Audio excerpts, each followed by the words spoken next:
Welcome back to another episode of the Southern Football Report presented by State Farm agent Thomas Horn. You can find Thomas's information, real easy website, easy to remember, thomasismyagent.com. If you're looking for auto, home, or life insurance anywhere in Southwest Georgia, visit thomasismyagent.com. State Farm agent in Moultrie. Each week we get a personal testimonial, and I've done it so many weeks in a row, I can't not say it again this week. Kyle. Thomas is my agent. Has been for a long time. Yeah, he'll do good stuff. Give him a shout. thomasismyagent.com. All right, guys, let's just dive right on into the Southern Football Report. Sitting directly across from me, as we do each week, our introduction in the studio this time, Brian Howell. Hey, old buddy. Hey, I just thought about something as I was introducing you because last week you were on the phone. We need to come up with our schedule for next week with Thanksgiving coming along. So I don't know how we're going to figure that out. Let's figure it out. Yeah. Walt may have to sit in. He may have to. Yeah. He's got some good. Pierce suggested that we take a week off and Walt and Henry and Pierce do the show. Oh, yeah. I think that would be awesome. Yeah. I think that would be awesome. So directly across from me, Brian Howell. To his right, Kyle Shaver. Kyle, how you doing? Doing good. Yeah, I know y'all are doing good. I bet y'all haven't experienced like multiple weeks of just college football sadness in a long time, have you? It's been a while. It's happened, though. I mean, you have like a week where you're like, oh, man. Probably when I cared the most is when that was happening to me. Back in the early mid-2000s. Mid-2000s. Yeah.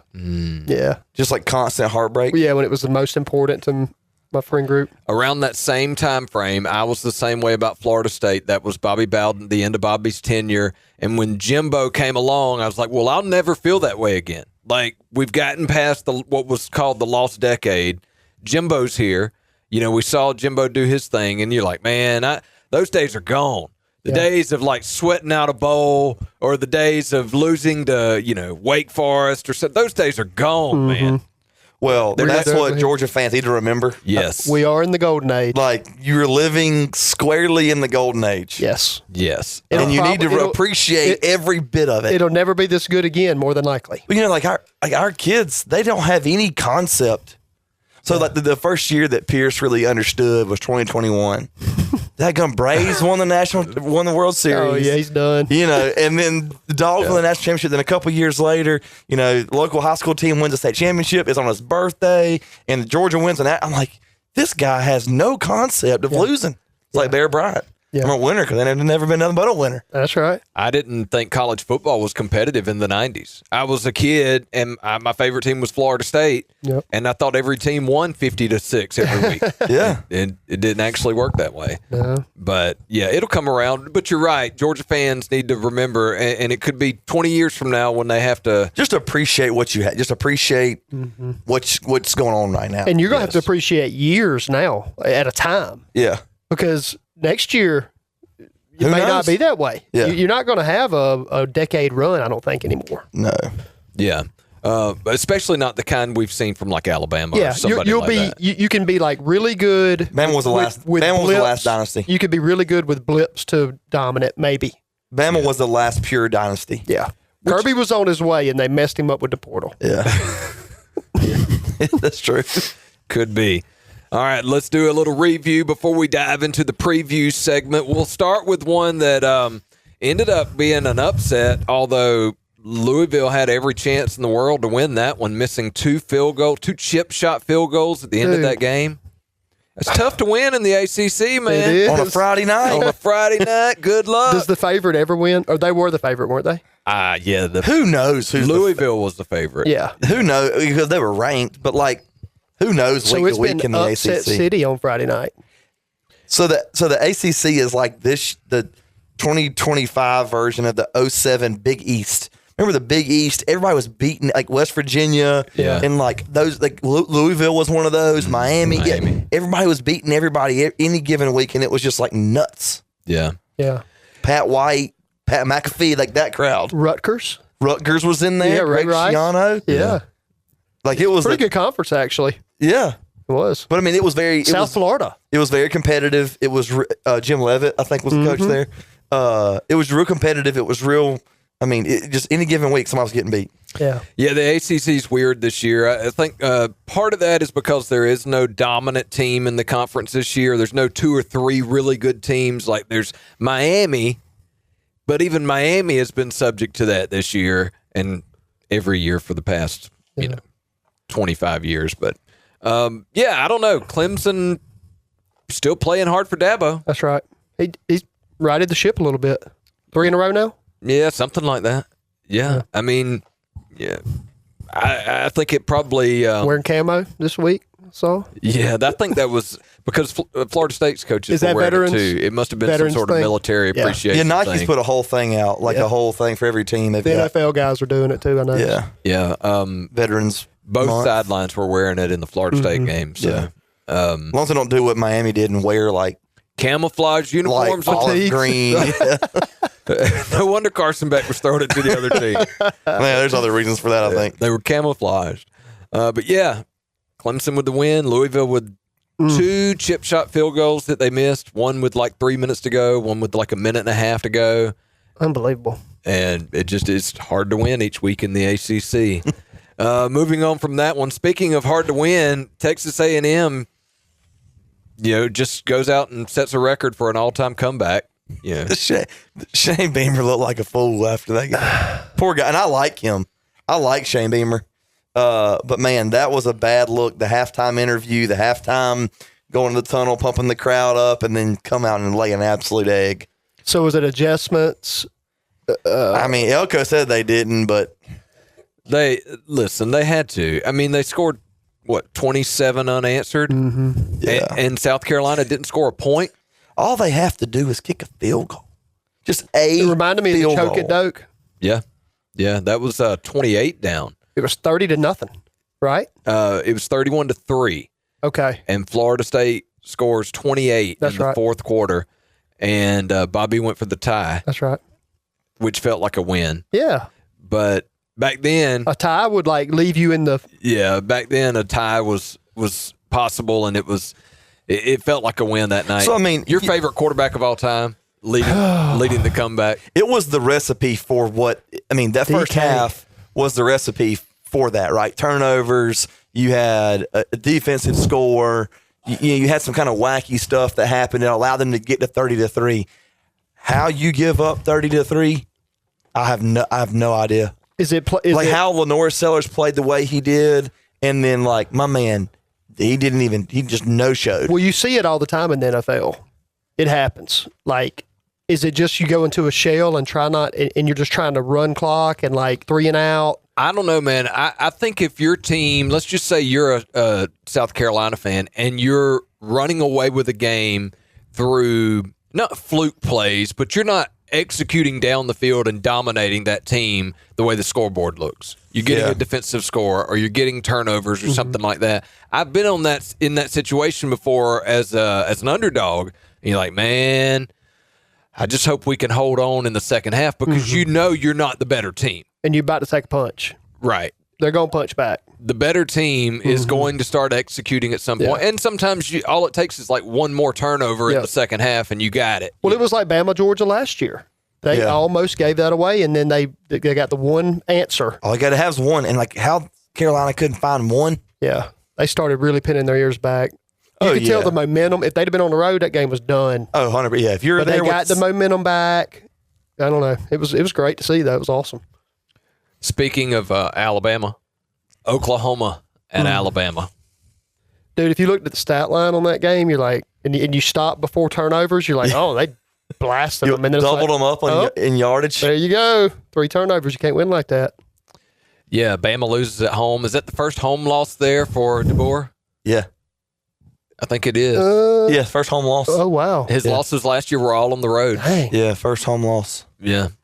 So Bama's been winning the turnover battle this whole streak they've been on since Florida State by 2 every game pretty much. Yeah. And then Oklahoma turned it around on them and punched it out. And we all said, and I think national pundits said, people have said that this was what would you say, like the styles make fights. We've mentioned that a couple times on the podcast, like the style of defense that Venables wants to play and the physical nature of that defense was not conducive to a team that lacks a run game that depends solely on the quarterback being clean and being able to make throws on time. Now, he dialed up some throws that he always does. I mean, Simpson did. He's hitting dots, across the middle of the field. There was several times where I was like, but all those times where, what was he doing? He's moving in the pocket. He wasn't able to set his feet.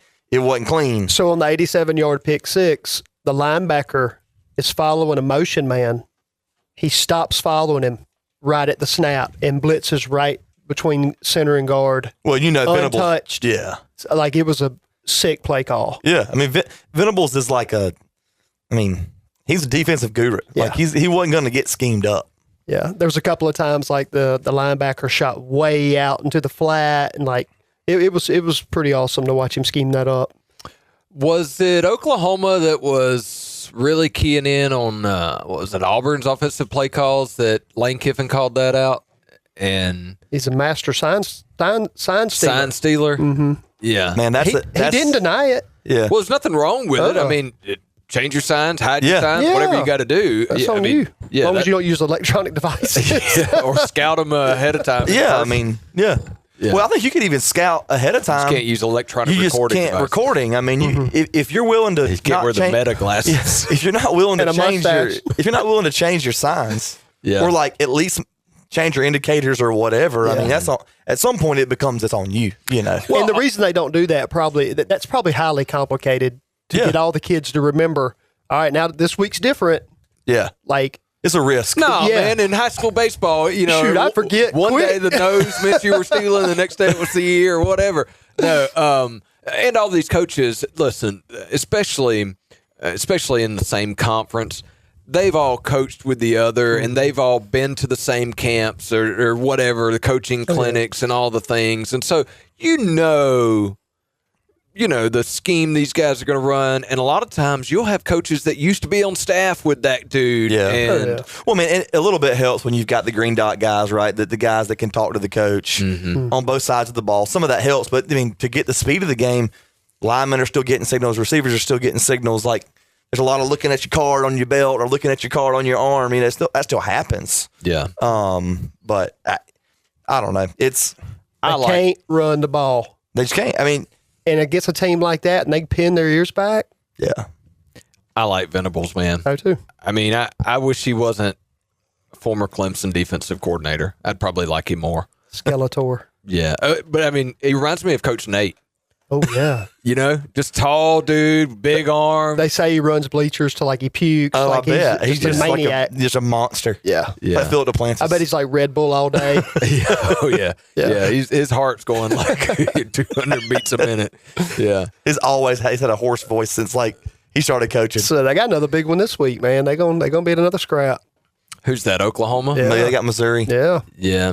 I don't know, man. They're home on that one, and Missouri's playing their third string quarterback now. They could be riding that Bama win though. Forget about it. That's the only thing. Yeah, and Hardy had 300 yards last week. Yeah, Dude's a beast. I imagine they'll have something for him. They're not going to have our Mason again, our Mason Thomas. Oh, he's out for the year. Out. Yeah. Oh, is it the year? I think he's out. Well, through the regular season. Okay, I thought they said he was going to come back, but it wasn't going to be this week. No, they did that to Bama without him. So they got Missouri and then LSU to finish the season. But they're both at home, I think. Yeah, and both of those are paper tigers, especially LSU. Legit. I don't think Missouri is. Well, especially LSU. Yeah. I mean, LSU right now it's just the brand. Yeah. If there was another, don't get me wrong, they're still talented, just like Clemson or Penn State. Are they playing for bowl? Do they have a bowl chance? LSU? Yeah. Probably. I get the feeling LSU don't get fired up about bowl chances. Nah. Till you miss one. Yeah. I mean, I think if you are in danger of missing one, you might. LSU's 6-4. So they're in. Oh yeah. So they're playing for they'll play the New Orleans Bowl. LSU could be 8-4. Yeah. I mean, because they're going to beat Western Kentucky, and then if they beat Oklahoma, 8-4, you go win a bowl game. Better 9-4. Yeah. And you got your coach. How about Auburn be playing? Auburn's playing Bama for a bowl chance. It's going to be the craziest game you ever seen. I sent telling y'all you. that meme the other day. We're 2 weeks out here, but that I've been thinking about that for. They're going to get after him just like that, except probably worse. Yeah. First night game there in Somebody's going to die. 10 years. Yeah. Yeah, first non-3:30 game since 2014, I think. Yeah. Yeah. And Auburn has the opportunity to keep Bama out of the playoff. Yeah. Oh yeah, there's a lot of like side. Is it part. the best? Is it? I don't know that it's the best rivalry nationally, but is there anybody that hates each other more than that, but also loves each other at church? I don't know if they love each other at church. I think they have like Auburn Baptist churches, Oh, and, like 100%. Alabama Baptist I churches. guess, does anybody care more in a state? Not. I don't know. They say Carolina, Clemson's pretty bad, but I don't live in South Carolina. Missouri, Kansas, they canceled for Iowa State. They canceled for a few years because it was so violent. So maybe. And they say Oklahoma State's pretty bad. So it's just hard to like. We're close enough to it because it's in a conference that like we care about. Yeah. Pitt, West Virginia. And they say that one's Pretty bad. nasty. Burning couches. Yeah. I don't know, but I mean, our friend old Harvey Updike, R.I.P. Like He hated it. He's I got too much Bama in me. Oh, what a man. great! That's so A great. former state trooper. He wasn't even like a scoundrel. He was a lawman. Yeah, Goodness No gracious. telling what that man did on the side of the road. ain't no telling. All right, moving on from that one, Georgia Tech at Boston College. I know you guys probably didn't get a chance to see that one, but another close one there. I Watching mean, the ticker. that Back and one, forth. Georgia Tech they're going to lose the game. I mean, it's over. And they drive the field and get in field goal range within like 40 seconds. Yeah. And kick a walk-off field goal to continue what I'm calling a magical season It is. for Georgia Tech. Now, I mean, I know they have the NC State loss. Well, so- everything's right there in front of them. Yeah. I mean, Man, did you? Brent Key, his interview after the game. He's such a prick. Like I'm just gonna say it about on them live. cramping On up. Golly, man. There wasn't no Powerade left because I threw it all over the Like- place. Like, get out of here, dude. Yeah. He's the guy that when they're winning, they're going to love him. Oh, or if he's your coach, you absolutely love him. Yeah. Yeah. But if he's not, you're just like, this guy's terrible. yeah. Start losing and see how many people see what that culture's like. You think he was could it? get after the media if it started turning south? Oh, man. I guarantee you he is. Who was it? It was Mike Leach that folded up the chairs on the sideline. Yeah. Like that reminded me a lot of that. But like he didn't have Mike Leach's persona. No, Mike Leach could get away with anything. Somebody Yeah. turned off the heaters at a game, I remember. Was that Leach? It may have been That him. sounds like something. They had he like did. the jet heaters over there, and he's like pulling cords. That video of Mike Leach folding the chairs was like one of the best ever. Though Because he's so matter of fact about it. He's just like, fold this one up. it wasn't. this one up. He wasn't even mad. He just did it. Oh man! Yeah. Rest in peace. I Yeah. know, man. You know what? I hate the fact that we didn't get much, if any. I can't remember. Mike Leach. We did get a little bit of Mike Leach, Lane Kiffin Not enough though. Oh, rivalry. Yeah, yeah. there wouldn't have been enough egg bowl for that. I think there was only 1 year that they crossed over, if I remember Can't even correctly. remember, man.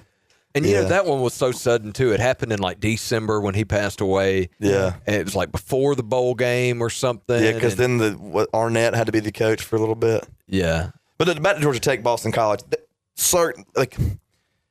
They're certainly looking ahead to Pitt. Certainly looking ahead to Georgia. I mean, that's how you get. Yeah, Boston that's- College is not good. No, that shouldn't Yeah. happen unless you're just not focused. Boston College is 1-10. Yeah, they just shouldn't. Tech's defense is not very good. No, but you still don't get. That doesn't happen. Their quarterback is really, really good. Well, and you know, we said all year he's not going to make it all season. He's made it this There far. he is. And here he is with 2 games Even the left. game they lost, he Still had like hoping- 500 yards of offense. Still hoping for turf toe next week. Well, they play Pitt. Yeah, it's gonna be an So, one. you know, maybe a Pitt linebacker takes him out for you or Yeah. something. I don't think he can be taken out. I think You think he's like Tim Tebow? I think he's like Gunnar Stockton. Like I think he's a football player that plays quarterback, It's going to take an injury. like a true like ACL tear Yeah, or like tearing his shoulder off to get him off the field. yeah. Well, and it's going to have to be like a non-contact. Yeah, because yeah. I don't believe that you can hit him. I mean, surely there's You can't somebody hit him out hard there. enough for it to Yeah. happen. Yeah. When Tim Tebow was the quarterback at Florida, you know, everybody wanted to hurt Tim Tebow. Yeah. I mean, he was easy to. I saw him get hurt bad against Kentucky, though. You remember that? Is that a I remember that one. concussion? Oh yeah, it's nasty. Yeah. Oh, but that was in the pocket, blindside. Yeah. Yeah. All right, moving on from Georgia Tech, Boston College. I know you guys watched did you guys happen to catch the Texas Georgia game? Yeah, a little bit. Tell us about the scene, bro. Y'all, that was. People will say it's the best atmosphere ever in Athens. I don't think that's true. Where would you rank it? Oh, it's the top 5. Now, I wasn't at the blackout against Auburn, which Katie ranks that one as number 1. It was pretty good. Bama had Georgia beat Bama. It probably would have. It only ranks that high because Georgia won. Mm-hmm. I think Bama's atmosphere was as good. It just Georgia didn't win. Mm. So, but I mean, everything around the game, the atmosphere, you had the things you wore on your wrist, all the colors. You had JB singing the national anthem. You had all the. I mean, it was. I mean, the stars were out. I mean, they had all the people on the sideline. Matthew McConaughey was there. A hilarious thing about that. So Georgia Alumni Association has a Twitter, and we're watching it and it's like, look at all the stars. You know, well, they're going through. It's Matthew McConaughey. It's like Quavo. It's all these. You know, Jason Aldean and all these Megan Maroney. All these people. Zach Brown. Then all of a sudden they go and there's George Bobo. Oh, really? But George Bobo was talking to Arch Manning, which they were looking at Arch Manning. But Coach Bobo was talking. I'm like, there's the star right there, George Bobo. He was talking to Arch or Archie? He was talking to Arch. After the game. Like, no, before, like in pregame or something. Okay. So it was like all these stars, like Peyton Manning was on there. Like it was saying the stars were out. And then all of us, and they were really pointing at Arch. But Arch was talking to Coach Bobo, and it was awesome. Coach Bobo's the star. He is the star, absolutely. That's awesome. Well, did they at least caption? No, they didn't say. No, they didn't say it. I wish they would have. But no, the game was great. I mean, the atmosphere was great. The fans were in it the whole time. Did you talk to many Texas fans?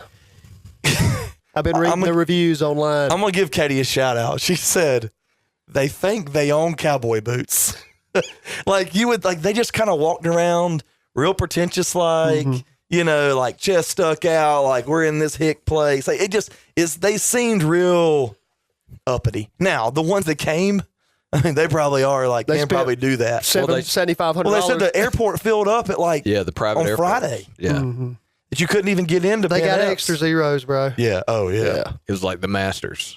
Oh, 100%.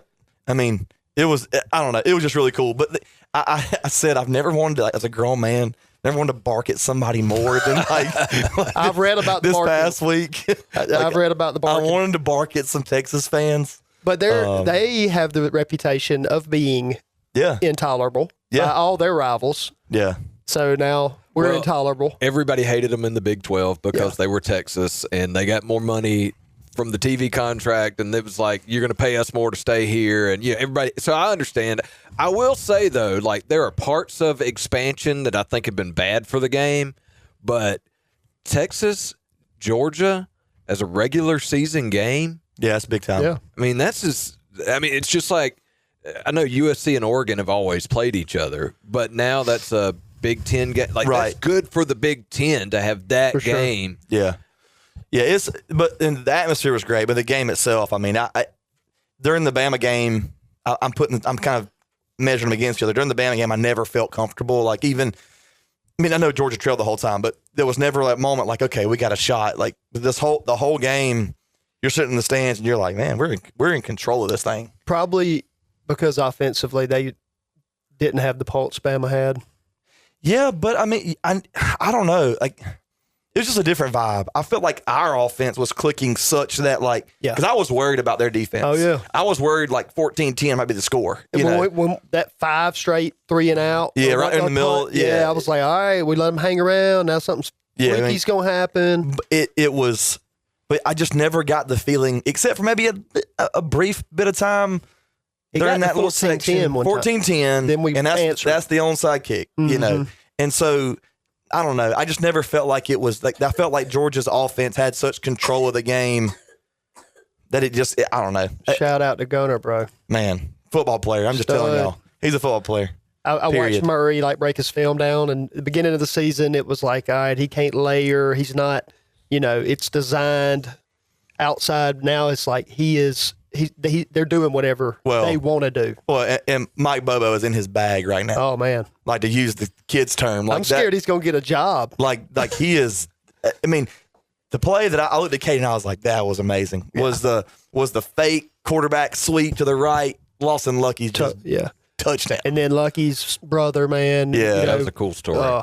He gave him the I normally I don't normally watch the pregame show on the network. That show that comes on in the mornings. But I have been watching it this year because Allie likes to watch the field goal kicking, with McAfee, which is pretty interesting. It's pretty entertaining, especially when the kids just, yank it over there to the left. But they went from that to Lawson Lucky's brother's story. And when it came on, I'm like, oh, here we go. This isn't a football story. This is some feel good. They're going to try to make us cry. And then I'm like, oh. Then you did cry. No, that's a good story. And then having him in the stadium and all, it's just that was cool.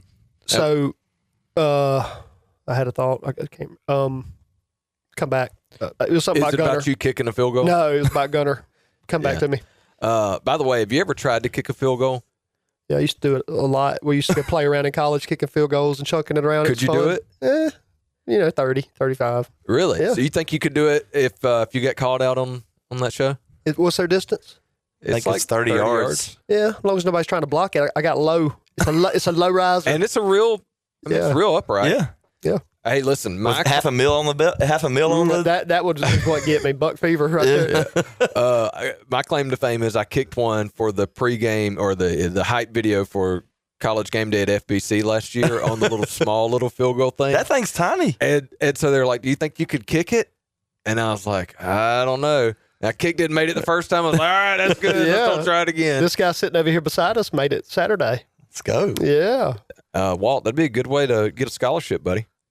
Kick field goals. Yeah. A lot of pressure. Speaking of kicking, how about the onside kick? We got to talk about the onside kick. So that's Kirby's first onside kick attempt, right? I think ever. Ever? At Georgia. What? Mm-hmm. I think I ever. guess he's never had to. Fake punt Mike one Norvell time. had 3 in one game this year. Well, maybe. He had to. That's because we were down by 3 That's true. touchdowns. Yeah. And I heard that stat, and I was thinking back. I was like, I guess we just never Never either it had was to. out of hand, or we couldn't have it. I don't know. Just never have. It was a brilliant play call. Yeah. Nobody saw it. If you make it. Man, and we watched TV copy after we got home, and they immediately zoomed in on the special teams coach from Texas, and he just was like bewildered. Yeah. Well, especially if Kirby's never ever. And Kirby was hyped on the sideline too. He was. Did he do the? He may have. I think he did. He might have. Kirby is like turned over a new leaf. He's Man. doesn't care what he says anymore. And they did the special teams Notre Dame special the week before where we they ran ran the them team, all and then they did it again. Yeah. So he's dipping into it a little bit. Yeah, that was pretty brilliant too against Mississippi State. Oh yeah. It was brilliant when it happened to us. Made them use a timeout and then drew them off sides, right? Yeah. All right, so we need to get to our picks. Yep. Because Brian's got things to do. Brian's got to be a dad. Apparently, dad. this isn't the most important thing in the world. It's I dance don't season, know. boys. All right, so let's go ahead and start with Missouri at Oklahoma. We talked about how Oklahoma upset Alabama. Missouri's now, down to whatever quarterback. Check the line on that one, if you don't mind. Let's see. Missouri at Oklahoma. You put me on the spot. I got it right here. This one is I'm gonna take Oklahoma, but I do think it'll be a good game. 7.5. When life throws you the unexpected, wouldn't it be great to have someone right there with you? Like a good neighbor, State Farm agent Thomas Horn is there, ready to help protect what matters most to you. Call Thomas today at 229-798-4018 for a free quote. He might just save you money and get you better protected. Serving all of Southwest Georgia like a good neighbor, State Farm agent Thomas Horn is there. Visit his website at thomasismyagent.com. Oklahoma. They're favored 7.5. Yeah. I just don't know that. They're one trick. Missouri's a one trick pony at this point, and I think Oklahoma can, like they did to Bama, they can scheme it up. The only thing negative going against Oklahoma, I think, is that if they're riding the coattails of the Bama win, they could slip up. Offensively, they're not much more than one trick pony. Oh no. Like he threw for 130 yards. They had 250 total. Which I guess they got the pick six. They had some turnovers. Yeah. But Missouri's playing decent defense based on the number of points they're giving up. They're not on Oklahoma's level, and No. they got a backup quarterback. They're on the road. But Oklahoma can't run the ball like Missouri can. Yeah. I don't know. I think it's going to be a good That's an low old traditional scoring- Big 12 matchup, too. Old rivalry. Yep. So, I'm saying they pull it out like 24-17, 24-20. I think it'll be that type of game. Yeah, I don't think Oklahoma blows them out, but I think they win the game. I mean, if you look at Missouri's resume so far this year, I mean, they haven't beaten anybody. Yeah. And the games they've played against the best teams, Bama, Vanderbilt, Texas A&M, I mean, the Vanderbilt game was close, and the Bama game was too. But Oh, yeah. They had a chance. I don't know, man. And that was before the quarterback got hurt. Yeah. Yeah. It was. Yeah, so give me Oklahoma. I think we're all in agreement there. Yeah.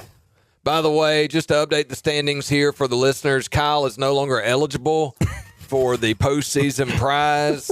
He has run away with the picks here after going 5-0 again last week. Kyle is 39-18. Brian is in sole possession of second place, barely above 500, Yep, but above but above 500 now. 29-28 after a 4-1 week. And Dustin is bringing up the rear, 27-31 after a 3-2 week last week. So we picked 10 games Saturday at our FBC college football kickoff, and somebody got 9. Oh, wow. Yeah. Was it Josh Lajeunesse? Nope, was not.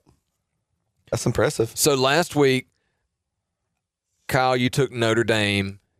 Brian and I took Pitt. Kyle, you took Oklahoma. So did Brian. I took Bama. We all took Ole Miss. We all took USC. We all took Georgia. That's how we ended up where we are. Yeah. All right. That's my third 5-0 week, by the way. I know it's 2 in a row, isn't it? And like 2 in a 3 row. out of 4. I mean, I think 3 out of 5. yeah. Well, what it is he just, Kyle does this for a living. He actually bets on football games. I don't know if anybody knows that, but Not against the spread, though. yeah. All right. So speaking of USC, we talked about them in that matchup versus Iowa last week. This week they're on the road at Oregon. This is USC's opportunity. Big game. They win this game, they might have a say in the playoff picture. They're not going to the Big Ten championship, but So my problem with USC, they answered the bell so they played Iowa last week in the rain. Yeah. And we're down at half by, was it 16-10? They were down anyway. They chunk it all over the place. Well, they came out and smashed them, like ran the ball. And I mean, USC's got momentum right now. who was the last team that came out and smashed the ball down the field against Oregon? Was it Penn State? Ohio State. Indiana. Oh, yeah. Yeah. Penn State, too. I mean, Penn State ran the ball that game, too. Yeah. May end up losing it, but Everybody's saying Oregon will be out with the second loss. I don't know why, but maybe there's just not enough spots. I thought about this earlier today. well, because you have to let USC in. That's why. And Michigan if they were to beat Ohio State. No, that ain't gonna happen.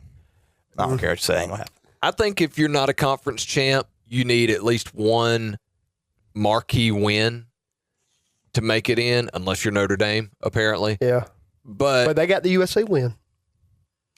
If you want to call that a marquee win. Yeah. I guess if USC goes on and beats Oregon and finishes 10-2, then yeah. Yeah. But, if you look at the teams at the top, of course, Ohio State's got their win over Texas, which that apparently is the only school for which week 1 matters.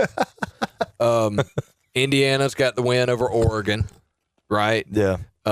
Texas A&M's got the win over Notre Dame. Georgia's got the win over Ole Miss. Ole Miss and Texas now. So I mean, you have some of those wins. Bama has their Georgia win. Right. Yep. There are teams like Notre Dame and Oregon that don't have a big marquee win. Yeah. So Oregon still got Washington too at the end. Yeah. I wonder where that game is. Because Washington's probably out the 5th. It's at Washington. 6th best team in the Big Ten, maybe. Oregon's 7th. at Washington next week. That game a couple of years ago was awesome. Oregon-Washington at Washington. You Yeah. remember that? The atmosphere of that That one? was DeBoer. yeah. Yeah, that was DeBoer at Washington. Oh, that's a huge rivalry. Penix, yeah. Yeah. That was an awesome game. All right, so who are we taking? USC at Oregon. I'm gonna go ahead. No, you want me to go? You go. I'm gonna go USC. I think that Mayava. I think he's found himself a little bit. Yeah. And the run game has come on. At Oregon. Mm-hmm. I'm gonna stick with Lanning. They ran it up on. They bashed somebody. Who was that? Minnesota. Yeah, Minnesota ain't terrible either, but they killed them. But I want to take USC, but oh man, give me USC. we got to make up some ground here, Double D. I know, but Kyle took USC, and he's always right. Right his coattails. All right, a big game in the ACC and a big game in the college football playoff, because if Georgia Tech wins this one, you have to think that they are, speaking of teams that right now don't have that marquee win to make it as an at-large team. Georgia Tech doesn't have that. They're a lock if they win. Well, that's the thought, because then worst they'll finish is 10-2, and they're playing in a conference championship game, which is not supposed to matter. Who knows with this committee? So, I mean, it's a big game here for Georgia Tech. Hosting Pitt. What's spread on that one? Let's see. Georgia Tech, Pitt. Georgia Tech's favored by 2.5. Ooh. This is the At kind home. of game the ACC, somebody's got to take it by the throat and win the dang thing. You know what I mean? That's what's been lacking for like 5 weeks in a row. You're saying if Georgia Tech loses to Pitt, it's like, oh, here we, it's just another round. Yeah. I hear you. Yeah. I think Georgia Tech. Gosh, I don't know, man. I think their mentality wins the day for them in this one. I think the toughness that Key has preached, and I think they're playing at home, and they know they've got everything ahead of them. As long as they're not looking. Well, that's the to fear. I next think Friday. Brent Key hates Georgia so much. I don't put it past him. He ain't holding nothing back for this one, though. He's got to have this one. Well, was Pitt looking ahead at this game? Well, Narduzzi said it didn't matter. Talking about the Notre Dame game. Yeah. So yeah, And technically, his shot in is the ACC championship game. Right. Yeah. And which I don't know if that's an option for Pitt anymore. But if I they think it's still mathematically possible. Yeah. win out, because they got Miami Yeah. and Tech. If Georgia Tech wins this one, of course, they're in. They're in. Yeah. And they're in the play- ACC championship. And if they're in the ACC championship, more than likely they're in, right? You would like to think so. You'd like to hope that doesn't hold it against. They don't hold it against them, but who knows? I think it depends on the score of the Georgia game. If they get blown out by Georgia or if they something. lose this game, or if they win the Pitt game, and then they go lose by 40 to Georgia, Yeah. which ain't going to happen, by the way. No, that's not going to happen. But, that is the best team they've played all year. And if they don't show up in the rivalry game with everything ahead of them. But then they could still win the ACC championship. Yeah. But I'm saying as an at-large team. Oh, yeah. I think their chances. I know that Narduzzi said last week didn't matter, but you still strap it on. You still go play. Like, had Pitt not just totally no-showed last week, I'd probably Game day was there, bro. Yeah, I'd probably be taking Pitt. But I do think, like you said, Dustin, toughness at home, everything's on the table for them. At night. It's a perfect storm. I'll take Georgia Tech. They don't do well when they're favored, though. Georgia Tech? Yeah. They just don't. We have guests in the studio. A lot of guests today. Okay. Brent Key's record's better as an underdog, basically. Than Well, he that's his mentality. It's his chip on the shoulder. Yeah. We're just Georgia Tech. Yeah. I'm taking Tech. I'll take them too. Lock fight. Pitt looked bad last week. Yeah. Well, Notre Dame's good, though. Notre Dame's probably pretty good. Although if you look at their schedule, and I mean, Pitt's their best win right now. Kentucky at Vandy. This is a bowl eligibility game for Kentucky, right? This is a Who saw that place for Cutter Boland to go make himself about $4 million Quarterback? in the transfer portal. Yeah. I don't. Kentucky's not good. Vandy's They're favored by 5-5. 9.5 at home. Give me Vandy. Anchor down. Yeah. So Vandy's still alive In what? with the right scenario. They're They're only at 14. they're at 14. So a lot of things would have to happen. Like Oklahoma needs to lose. The Big Ten needs to self-destruct. Oregon needs to lose. That's part of the Big Ten. Michigan needs to lose. Yeah. I mean, a lot's got to happen. Yeah. And who's Vandy's biggest win? They don't have one. I mean, They've just been close. their wins are Charleston Southern, Virginia Tech, South Carolina, Georgia State, Utah State, LSU, which looked good at the time, Missouri, Auburn. Missouri's their biggest win, but they got Tennessee. They got Tennessee left, yeah. I don't know. Well, the question is, who's Tennessee's biggest win? I mean, I'm not trying to be argumentative. Yeah. I'm just saying, like, Tennessee will probably be a ranked team, although I don't know if they should be, but... Think about how Tennessee's season would be viewed differently if they had not missed a field goal. Oh, yeah. I mean, they're not a bad team. Yeah. Like, they're, they've had some close losses, too. Well, Tennessee's lost to every good team they've played. They have. Tennessee's wins are Syracuse. There's something to be said for finishing. I mean, close games are close games, but there's something to be said for finishing. Yep. If we're playing this game, have you seen the deal where they say if every one-score game went the opposite way, like what the rankings would be? Yeah, Georgia would be like 6-4. Yeah. Penn State would be in the playoff. Florida State would be in the play. I mean, we all know that Penn State's not very good. Florida State's not very good, and they were all one-score games. I mean, you're right. You got to finish. You got to win there's something to be said for finishing. All right, so Kyle's taking Vandy. Yep. I'll take Vandy. I will take Vandy as well. I don't believe in Kentucky, although Kentucky has Louisville. Yeah. They could get to 7-5. Well, they could. It's like an automatic. That's like an automatic extension for Stoops. I like Stoops. Yeah, Brian says, he's got something with his quarterback. I'm telling you, if he could stay, and if he could get in the portal, this kid's good. Brian says we had to have a fifth game, so we added Tennessee at Florida, which preseason we would have had that as the first game. We looked at this one like, Tennessee at Florida. That could be SEC championship implications. It could be playoff implications. It's probably neither. Right? Yeah. No playoff implication. So, Tennessee at Florida. Tennessee's fighting for probably like a January bowl. Yeah, they're going to play on December 22nd. They're going to play on January 2nd. Yeah. That's probably what they're playing for. Playing for an Outback Bowl. Yep.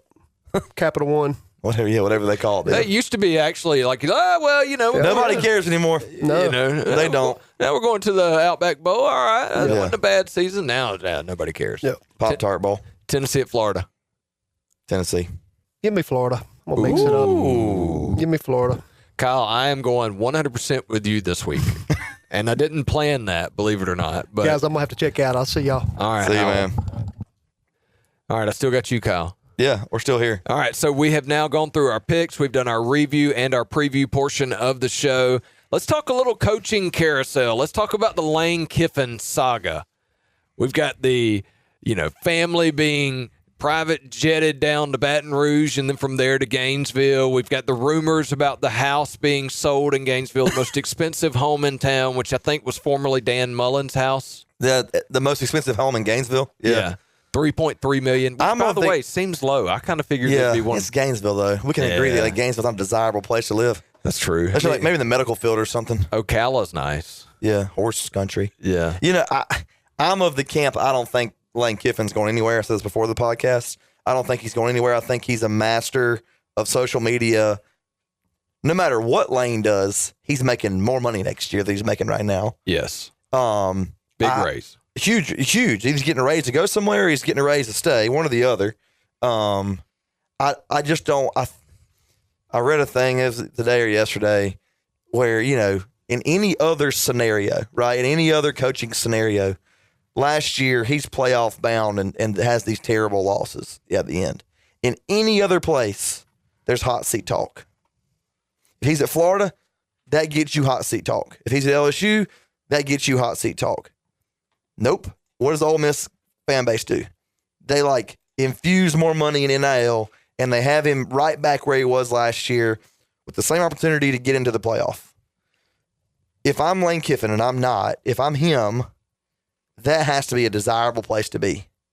And he says money doesn't matter, which, I don't really necessarily believe that, but I think it's too good of a spot. And because it's a 12-team playoff, people's argument is, you can't win at Ole Miss. No, you can go to the playoff at Ole Miss, and you get the right group together, and you can win that championship at Ole Miss. This is his third straight 10-win season. Yeah, you can do it there.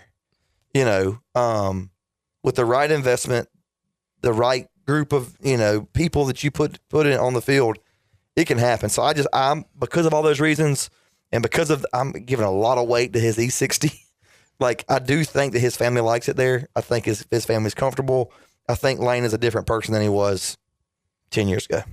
So my thought on this is, first of all, why would you start over at Florida? Right. Because you're sure there's some talent in Gainesville, but you're starting over from your processes, from your systems, from all the things. You're not just going to plug and play, week one at Florida.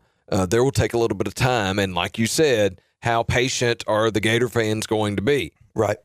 You've got it rolling at Ole Miss. In fact, everybody said last year was your chance. Right.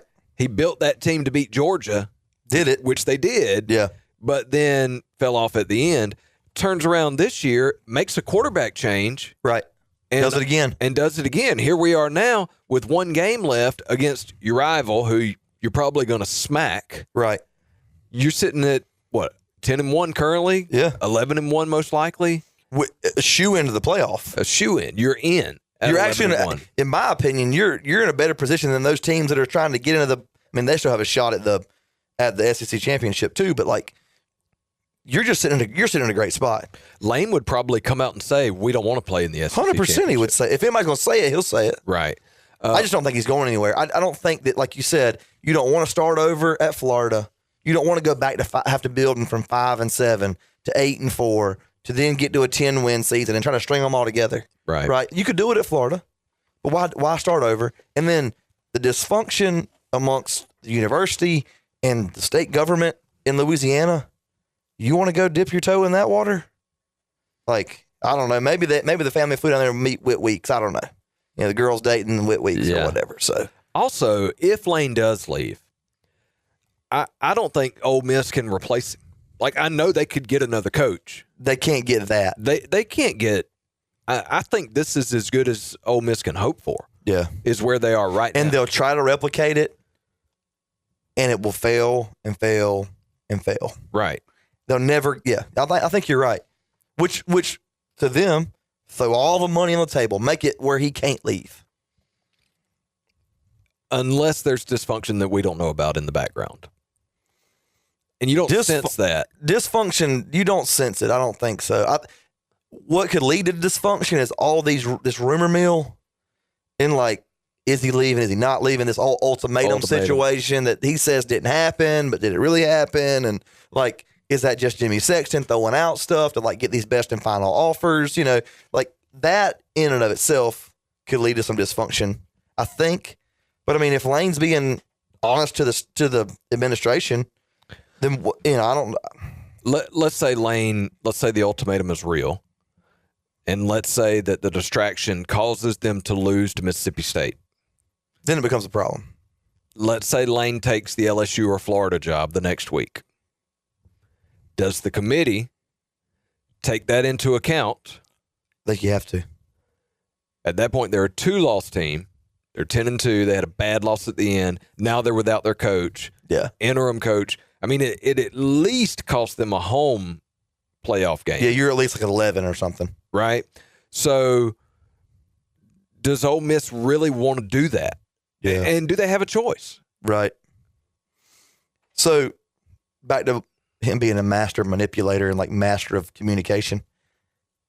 LSU and Florida are competing for the same players that Ole Miss is competing for. Would it not benefit him to keep that rumor mill churning all the while he's recruiting for Ole Miss and saying, man, they don't know what's going on at LSU. They don't know what's going on at Florida. Come to Ole Miss. I'm staying. I mean, there's some of that too. There's just all these different layers to it. Yeah, but Lane hasn't relied heavily on recruiting for success. Yeah, you're right. I agree with you that you're right. He is the type to play both ends of this. Yeah. And to his benefit. To his benefit. Like ultimately whatever happens is going to benefit him the most. I think we underestimate how much he learned from Nick Saban.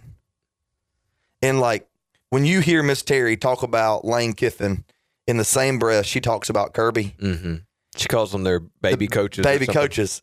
But like she doesn't talk about Sark that way. Right. She doesn't talk about other guys that have been there that way. She talks about Kirby. She talks about Saban. Or about Lane. Like in the same breath. And that in my mind, that's like high praise. Yeah. And I just think we underestimate how much he learned from him and like what he's put in place, to your point about starting over. All right. What are the odds that Lane Kiffin calls Nick Saban and asks his opinion? I think he's already done it. Do you think Saban is honest with him? I do.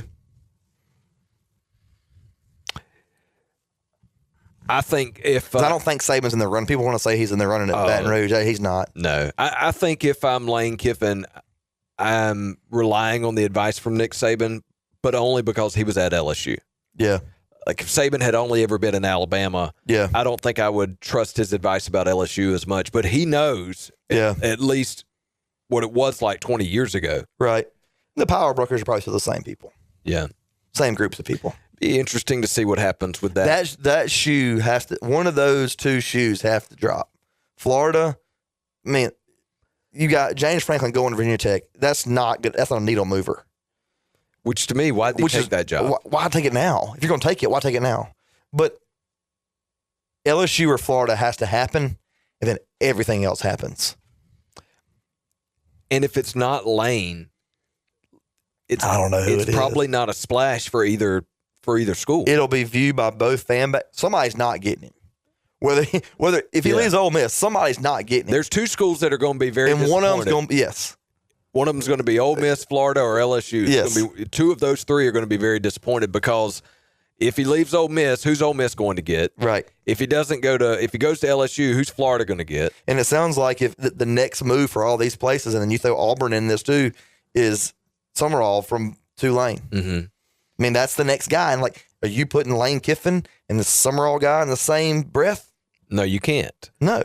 Might be a great coach, but like not proven. It may be a long-term success. Yeah. Which I think is probably, if you don't go with Lane Kiffin and you end up with a coordinator, you could still set yourself up for the same level of success as you would have had with Lane Kiffin. I think if they if LSU doesn't get Kiffin, I think they're going to dip their toe back in like the Joe Brady water, like coming out of, he's a coordinator for the Bills, but like he was one of the architects of that 2019 offense. I think they go in that direction. You go back and that would make the fan base happy, right? I mean, he'd probably bring Coach O back with him. Yeah. Yeah, some of that kind of that'd be weird. That'd be a weird dynamic. What Coach O said, if Lane gets it, he the defensive line coach. I pay my truck up. Yeah. So I don't know. I think that if they don't get it, they've got an avenue over there. I don't know where Florida goes if they don't get Kiffin. I feel like everything's, all cards are in, all the chips are down on Kiffin. So Florida probably doesn't want to go back to the G5 route, right? Oh, I doubt it. They probably would. The boosters wouldn't let them after the Napier experiment. Yeah, and I guess McElwain he came from Central, whatever, Michigan or whatever. Yeah, or did he go there after that? I don't know where it was, but I don't see them going back G5. So Summerall would be like an out. Like you wouldn't go that direction. Which tells me it's got to be either an NFL guy.